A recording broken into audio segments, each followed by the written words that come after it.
This is Crypto History live on CoinNewsExtraTv. It is a program where we talk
Good day, ladies and gentlemen. Welcome to our CoinNewsExtraTv program.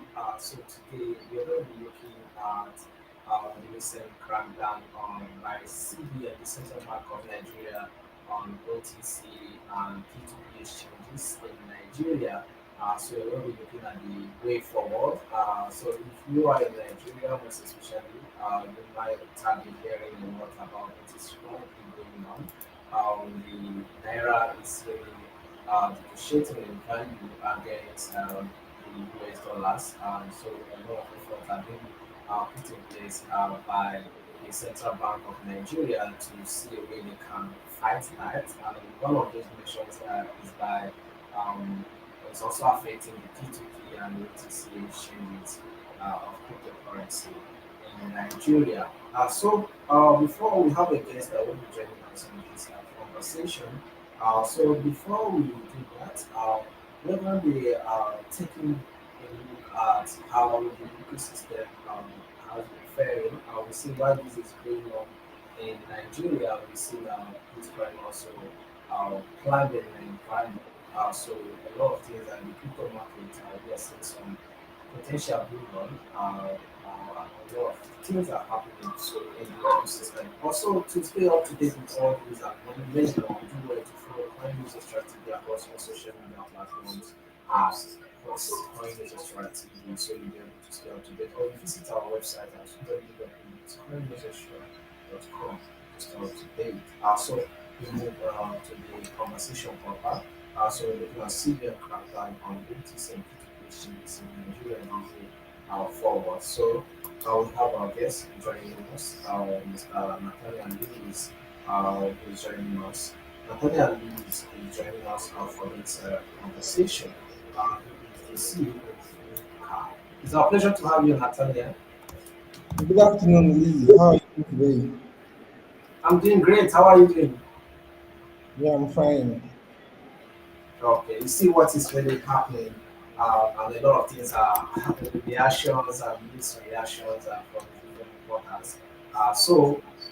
Before we delve into the conversation, we would like to get a brief about you for people that may not really know you much. Before we proceed, please give us a brief about yourself. Hey, hello, viewers. My name is Nathaniel Luz. I'm the CEO and co-founder of Flincap. At Flincap, we power the future of businesses. We power payments and credit for businesses, and especially those in the fintech angle, businesses and startups. So that's basically what we do. Thank you so much for having me on this show, and I look forward to having a great time here today.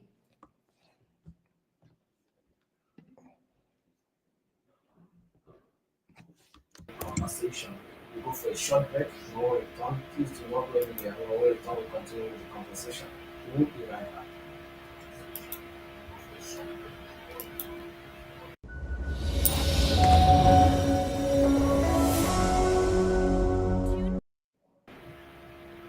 Welcome back to the show. It's still CoinNewsExtraTv interview session. So today we're looking at CBN crackdown on notice and P2P exchanges in Nigeria and the way forward. Nat, what are some of the things that's currently going on now? From your own observation, what is really going on between the CBN and the OTC P2P exchanges in Nigeria? Okay, so I don't think there's an issue between the CBN and the OTC guys or the P2P guys. I don't think there's an issue, right? So rather, I think what's happening is the government is responsible for the economy, and some aspects of the government, like the CBN and co, are responsible for managing the currency, which is the naira, and it is in their own interest to manage it adequately, right? So the CBN is beginning to see that, oh, it seems like a couple of crypto exchanges trading USDT to Naira, in particularly Binance, are actually operating in a way that they deem is not proper. And some of the things that they raised was that Binance is not registered in Nigeria. Binance does not have any license. I mean, like billions of dollars flowing through Binance. I think the CBN governor quoted about $26 billion, which is actually volume. So I'm not going to call that inflows. I'm going to call that volume because people can trade the same money multiple times on an exchange, right? It keeps accounting for the volume growing. So Heine is saying, oh, this amount has been traded by Nigerians in this exchange within this time frame. You guys are not registered. You guys are not licensed. How are we sure that the value of the naira in comparison to the dollar is not being sabotaged or is not being compromised in this exchange, saying that we do not have access to your books? So I think that's what's going on. It's more on a regulative point of view that, see, you guys are doing this volume, you're not registered here, you're not licensed, nobody's overviewing you. So anybody can actually assume anything, right? Anybody can think anything and say, hey, are you guys manipulating? Are people doing this? Like, what? I mean, for having a good amount of Nigerians, a lot of Nigerians trade on Binance P2P, you don't want to understand the volume going on there. And the government is just saying, see, this is not supposed to be, right? You can't be trading this volume of our currency versus the USD and all of that and so many things without us even having insights. I think that's the major challenge, right? So nobody knows what exactly is going on. Nobody even knows if it's been manipulated. So anybody can say, because there's no transparency there between the platform and the government, which isn't supposed to be, because the platform is supposed to be kind of I don't want to use the word. I'm careful about my words in this show today. So the platform is supposed to be accountable to the government. Yeah. So that's what I want to say. Before we continue on the other side of what is really happening, let's look at what are the economic values that these OTC and notifications are really bringing to the Nigerian economy. Are they really contributing to the economy? Yes, yes, yes. In fact, so Nigeria is a country that's heavily reliant on importation. And this is not just importation of goods and services like the laptop I'm using or the phone I'm using. It's also the importation of money, which we call remittances. So let's look at Jackpot, for instance. In the last 3, 4 years, a lot of our friends, family members, church members, they've relocated abroad. And so many of these people send money back home. So what it means is that Nigeria is a country that relies on those form of remittances, gifts, and all that coming from people who have gone abroad. Nigeria is a country that relies on the earnings of freelancers, right? You don't want to know the number of Nigerians that are freelancers are, and so there are people doing contract jobs economy. So I'm with a boom in tech jobs in the last 5 years. There are lots of people. So because of this, there has to be a way for these people to bring their money back home. And people working on Upwork, people doing just working. I mean, so there has to be a way for these people to remit money back home, right? So because of that, we're now also saying, I mean, a demand will necessarily create a supply. If there is a demand for something, businesses will rise up to fill up that gap, right? Now, more and more people are beginning to rise up to say, hey, I want to send money to China. I need to pay. I need somebody. I just give you naira. I don't care how you want to do it. Just pay the person for me. I have dollars. I have naira. So more people are beginning to see that with the restrictions around banks, I can't walk into a traditional bank like the Zenith Bank, for instance, and buy dollars over the counter, right? If I need money in my DOM account, I have to first go and meet my bookie, buy the dollars, collect the physical dollars, then assume that nobody will rob me between that point and the bank, go there and deposit, and so and people begin to see that, oh, it's easier for me to use crypto. And that's how the whole conversations about crypto came in. The people who are doing remittance don't care, right? If I want to pay somebody's school fees, maybe my younger one's school fees in the UK, and I'm giving you naira, I don't know how you want to do it. If you like, use the money to buy 20 bags of gari. export the gari to UK, then sell the gari or the cassava. I don't care how you want to do it. All I just want is take naira, give me pounds.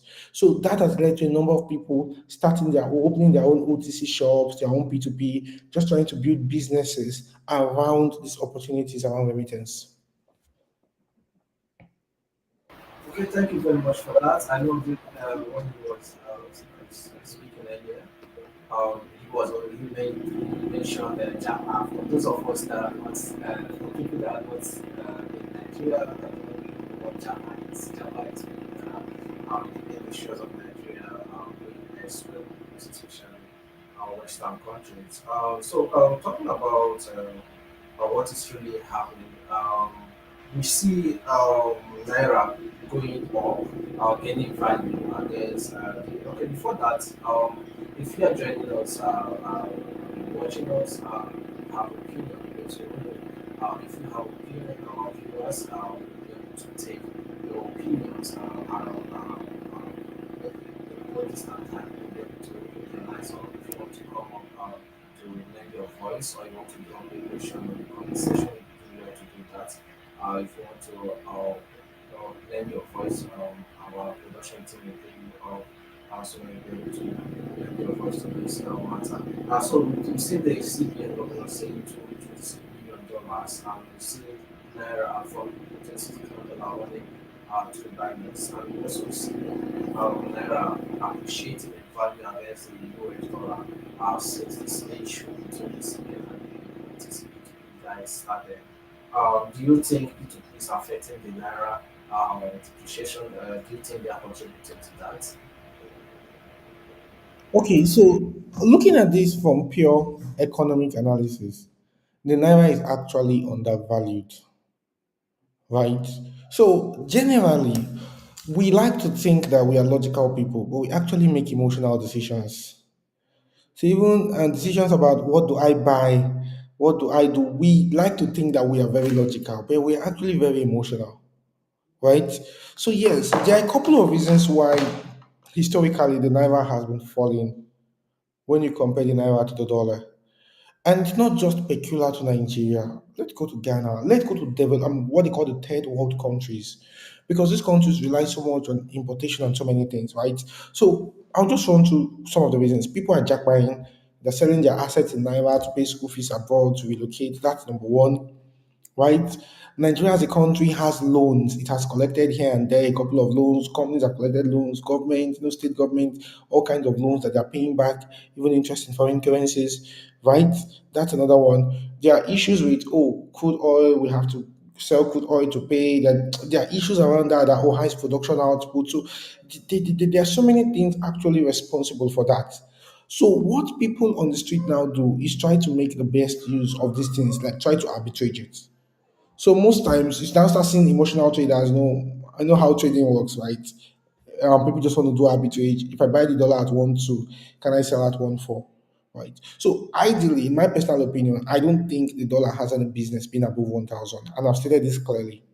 I mean, I personally don't think that the dollar. I just think what we've seen in the last few months, that every day is like plus 100 naira is coming up. This, I feel that that is overhyped, right? I feel that that's just emotional trading, and that's the whole how the whole trading thing works. But yes, if we go back to the core reasons now, not the emotional trading and all that, the core reasons is that there are a couple of challenges why the dollar is rising against the naira. And until we fix those challenges, do you understand? I'm talking of a long term thing now. Until we fix those challenges, we would not be able to see. I mean, I personally believe that it doesn't matter how high the dollar goes 2,000, 2,500, 3,200, 3,000, 3,200, 3,500. I personally believe that in the future we'll see the dollar come back to 500. It's my personal belief. And people say, how is that going to happen? It's simple. If things just turn around, if we begin to export more than we import, right? So what we are now seeing on the street is traders just trading normally. I don't think these traders are the cause. Yes, there's the angle of panic. We are all emotional beings. So there's this angle of, dollar is going up now. Yeah, let's buy, let's buy. Dollar is coming down. Let's sell, let's sell. All those kind of dramas will always be there. But I don't want us to leave the fundamentals alone. There will always be those things are just icing on the cake. We don't bake them with the cake. I want us to talk about the cake itself. That's my position. Okay. Thank you very much for that. I just have one more question. We also, I know after the session, they will get questions from the audience, which we're going in that segment, we're going to be going that route just in a moment. So after that, we're going to be moving and looking at the way forward, how we can get it right, how the industry can also align with the regulators and even the central bank of Nigeria to see and how we can also make the naira more stable. Before that, if you have questions, please do well to drop them on the comment section. If you want to lend your voice, you can indicate the platform there. Mr. Matt, what are the potential consequences of this?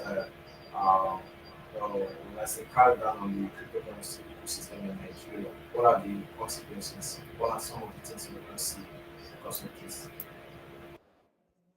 Okay, so I would say that number one, now the CBN and the government needs to be very careful so that we don't throw away the baby with the bathwater, right? So that we don't crack down on the crypto industry like the government did in 2021 as an economy that actually puts us behind with several years. I'll give you an instance. One of the things helping economies like in the US is technically almost every startup incorporates in the US. That adds more revenue for them. It's business for them.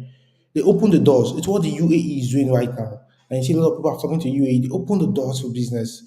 So while the CBN is trying to fix and the government is trying to fix a couple of issues, we shouldn't get to that point whereby they are communicating to the international community that hey, blockchain is banned, crypto is banned, you can't do remittance here. Because most people would not really understand the in-depth. It's just the surface news that would flow. And you don't want that surface news, which again is the icing on the cake, to show that Nigeria is not open for investment. I mean, this is a period whereby we need all the help we can get. We need all the investment pouring in like we can get. So we don't want to communicate that we are anti-investment. We don't want to seem to be anti-technology. We don't want to be seen to be anti-blockchain. So that's just the advice I have for the government. You cannot and you should not throw away the baby with the bathwater. If there's an issue with Binance, let it be fixed. But let's be careful that we are not communicating that crypto is banned in Nigeria. That crypto, because the CBN and SEC just released the licensing requirement and said, okay, crypto has not been banned. And that was done earlier this year. And personally, my startup Flincap, we were thinking of acquiring the license. You know, the 30 million naira, it had a 30 million naira application fee and a 500 million naira paid up capital. And we're just working around it. And I know a couple of startups are also trying to get the license and all that. So this actually puts people in a confused position that should we go ahead and pay for the license? Should we stay? Should we do this? And these things are called mixed signals. You understand? So the communication has to be clear. The government needs to be clear with what is an official statement so that you don't hear hearsays. You know how this thing is. Hearsays, everybody has their own variation of the truth. And at the end of the day, you can get five different reports and they're saying five different things. And you're like, so what exactly is going on? That's what the government needs to tell us.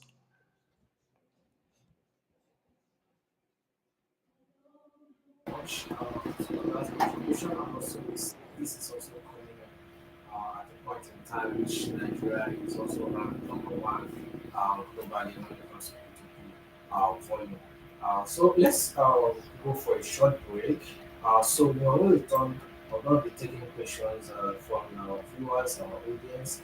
I know some of the questions are coming in, so that will be the segment for us to look at that questions that are coming, and also some of our audience that want to lend their voices by joining the live session to speak.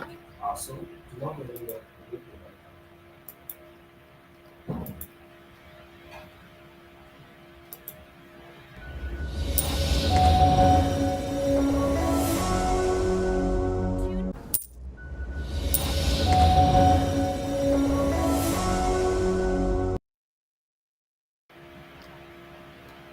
Yeah, welcome back to the show. It's the CoinNewsExtraTv session.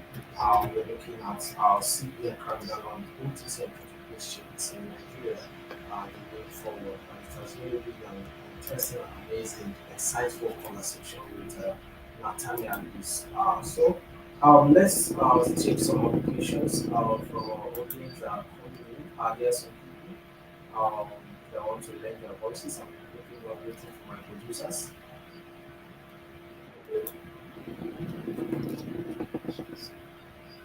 Can you hear me? Hello? Yes, you were about to read out a question. Okay, so why are Oh, CBN putting on exchanges? So generally speaking, right, I don't think that we plan to allow the dollar rise. Even the dollar rising against the naira does not actually favor the CBN or the government, right? So generally, exchanges are supposed to be licensed. Financial institutions are supposed to be licensed in the country they are operating in, especially when you're operating at a certain level of volume. Do you understand? So, I mean, it's not Binance, for instance, has been having issues with different governments, not just in Nigeria, right? In the US, in this country, in that country, because governments want to have some level of control, which again is something we can talk about after here. But the goal is government all over the world. If you start, if any company, especially in the finance space, I'm the one to be sure that terrorism is not being funded through your financial platform. I'm the one to be sure that there's no money laundering going on, and so many of those things. So yes, the government has a right to actually go after exchanges that they believe are not licensed or registered to operate in their jurisdiction. no, cable to or someone, people have been scared to discuss this via their big steps. Joseph and why are CBN and the CBN cracking down exchanges, are they looking for lies, their share? It means this now. So these are comments from people. So we have someone joining us to wants to lend his voice. Pius is joining us. Pius, can you hear me? I can hear you, but it's a bit low though. Okay, just what do you have in mind? What's your question? Your contribution? So, right, just like what Nathaniel made mention, right, it is very important that the government should make this clear, right, to the crypto community and also to the space that they are not cracking down on crypto as supposed, right? Because that is what people are looking at it like, right? But it's more like a policy, it's more like a system to actually work on the naira, right? Like Nat actually did make mention, right? Um, the P2P is not, it's not the factor that is actually causing the dollar to go up, right? Or the naira to the value of the naira to drop. But it's a fact of this supposed demand and supply, right? So when there's that demand and there's that supply, there's when supply for which the dollar is needed for is high and your naira is not needed as such, so the dollar price would go up supposedly, right? So cracking down on the P2P or Binance, from what I understand, is the fact that these supposed entities are not they are not registered in Nigeria, right? So it's more like having something to do with getting the VAPS license, getting the licensing that is required to for them to operate in the country. Yeah. Mr. Pius. Nat, do you have anything to add to that before we move to the way forward for Yes, this? so what Pius has said is very much the case. We just need the government to be clear that crypto is not banned in Nigeria. Exchanges are not banned in Nigeria. Yes, we want one exchange to come and settle the issues around regulation and licensing and jurisdiction. Fine, let's attend to that issue. But let's be careful that we're not, because it's not really about what we're doing, it's about what we are communicating. You understand what I'm saying? Like it's just like you can be in a relationship, you can have a marriage, and the husband and wife might have some disagreement, but it's about what are they communicating to the outside world. So you have to be careful that we're not sending the wrong signals, which is what I really want the government to pay attention to, right? That we have to be careful that we are not sending the wrong signals to the space that crypto is banned or exchange are banned, because they are not. They are not, right. And one other thing I want us to say is let's try to just see the opportunities in all of these. We're going to see new exchanges start rising up. Let's focus on that. Nigerian government has already said, "Oh, this is what you need to be licensed." Let's get those licenses. Let's build exchanges. So this is also an opportunity for startups. This is also an opportunity for young OTC businesses to, hey, go for it. Right? The market share is big. Since yesterday, we've been seeing that. I mean, since Binance went down yesterday, we've been seeing more OTC guys come up and they'll be like, oh, we're still here, more exchanges are coming up. Let's just focus on, see, nature doesn't allow a vacuum, right? So let's focus on what are the opportunities that this season presents for us. And let's go for it. And let's go for it. Okay, okay, thank you very much. Because of our time, we concluding. Before we conclude, Mr. Nat, what's the way forward in all these CBN crackdown? What's the way forward for CBN? What's the way forward for startups and players in the industry? For CBN, just make it clear. Exchanges are not banned, crypto is not banned. We're just trying to fix some issues with Binance, right? And like Residual is currently saying in the comment, thanks for joining. You know, you can join live Residual if you don't mind. You can join live and give your comment. So there's gonna be an alternative. Right now, Binance P2P is off the space. There is a big gap. There's a big gap. There is a big gap. So we need exchanges that can fill up. We need exchanges that can fill up, right? You know, I personally love to see the chaos in chaos. So this whole time is chaotic for us as people who play in the crypto industry and blockchain space. You know, it's very much chaotic. But can we just look at the opportunities? What are the opportunities this season presents to us? And I want to say to people into OTC and exchange business that don't be discouraged. You guys have not been banned, at least to the best of my understanding. I think you guys should just go get a licensing, right? And the market is yours for the taking. I mean, we're literally in the midst of a Bitcoin bull market, so the market is just for the taking. Please don't give up, don't give in, don't quit. Just come in and take the market.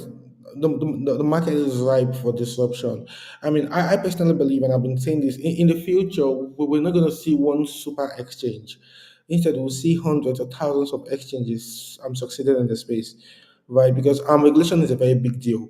You know, if you even look at Binance, for instance, how to disable BUSD, their stable coin being issued to Paxos and all that, like the BUSD is going there. So licensing is a big issue. So what I think is we'll not really see one super app exchange being licensed like 100 countries. Instead, we're going to see more specialized exchange.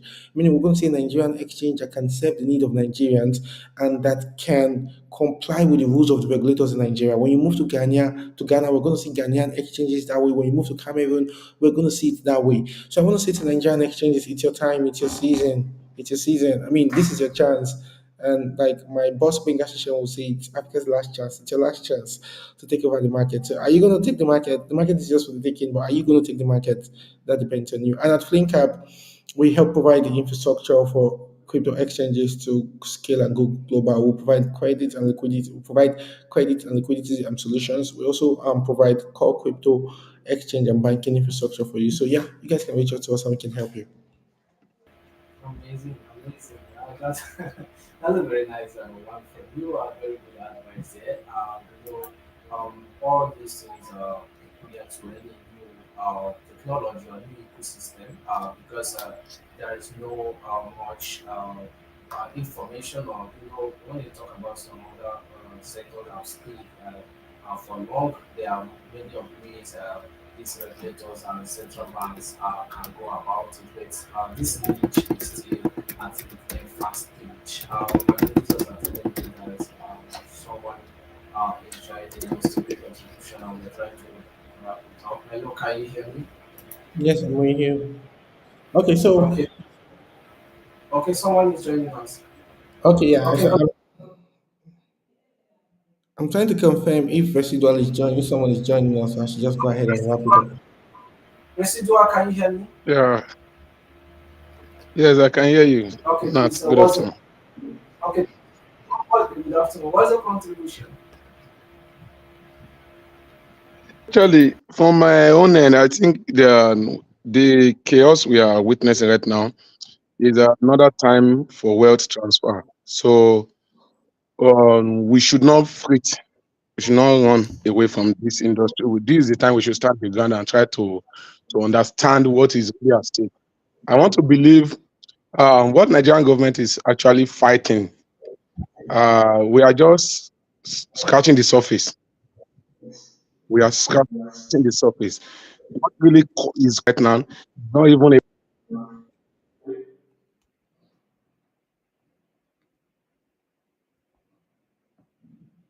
we crypto guys. I mean, yes, let me use it that word. the crypto guys should just, everybody should just lay low, try your best, and try to understand what the government is actually doing. Because at the end of the day, they will settle their matter. The same thing happened with the US and Binance, and they settled their case. So don't lose your head in the midst of all these things, because at the end of the day, some people will actually sell off, some people will actually, a lot, even there will be a lot of scam right now, because the scammers are coming back into the space. Because what P2P actually solved, what those platforms actually, the problem they actually solved in Nigeria was trying to make sure that the rate of scam was a bit reduced.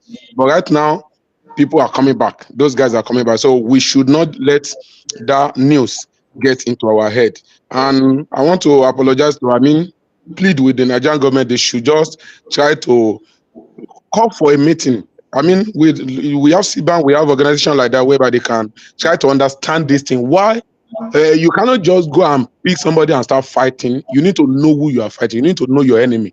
And Nigerian government should try their best and try to do this thing instead of just witch hunting and looking here and there.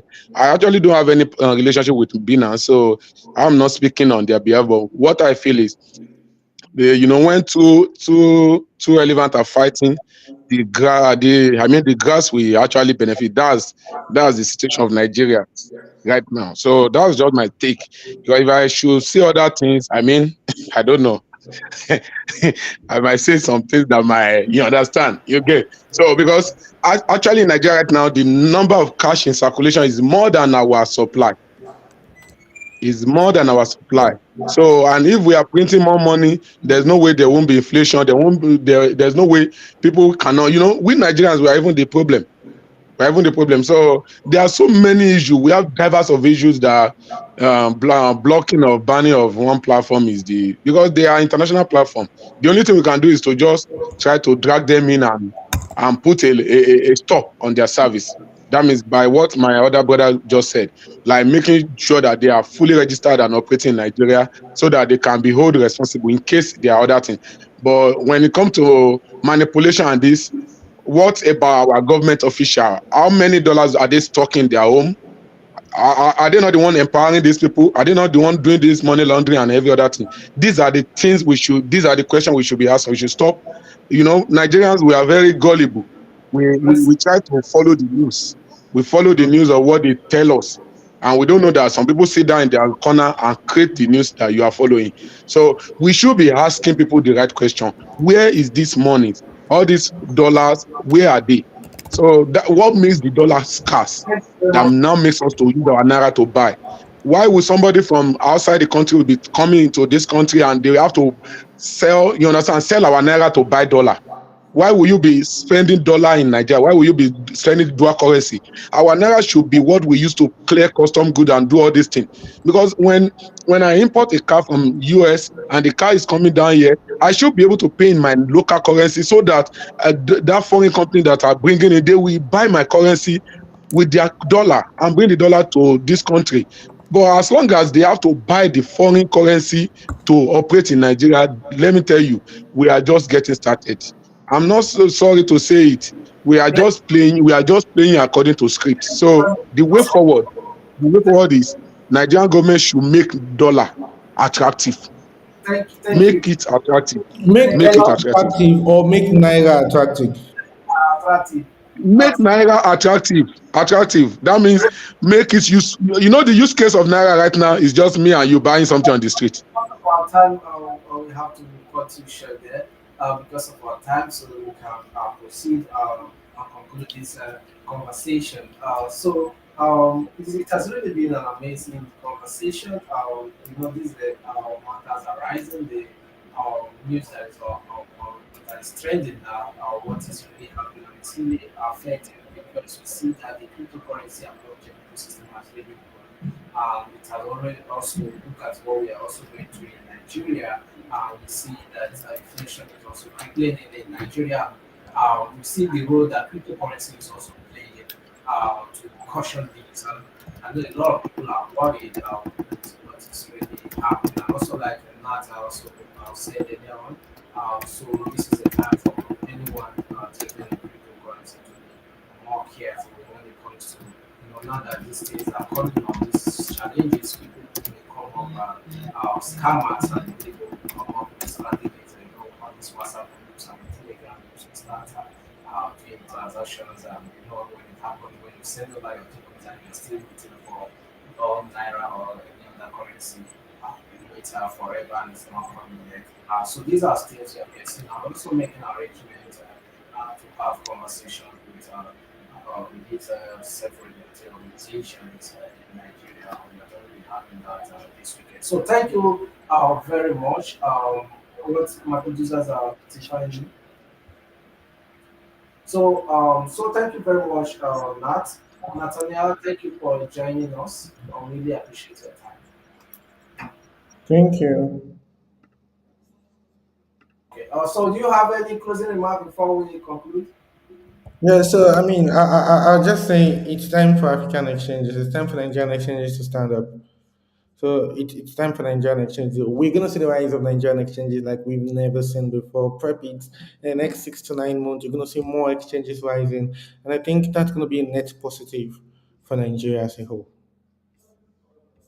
Thank you very much for that wonderful advice, and also thank you for your time. I really appreciate that for our audience who took our time to join in us, and our pioneers who give who made contributions as well, and others that ask questions. We really appreciate your time, and also stay connected to CoinNewsExtraTv to stay informed with all these developing stories, and you can check us out across all social media at the CoinNewsExtraTv to stay up to date. I'm your host, Lee.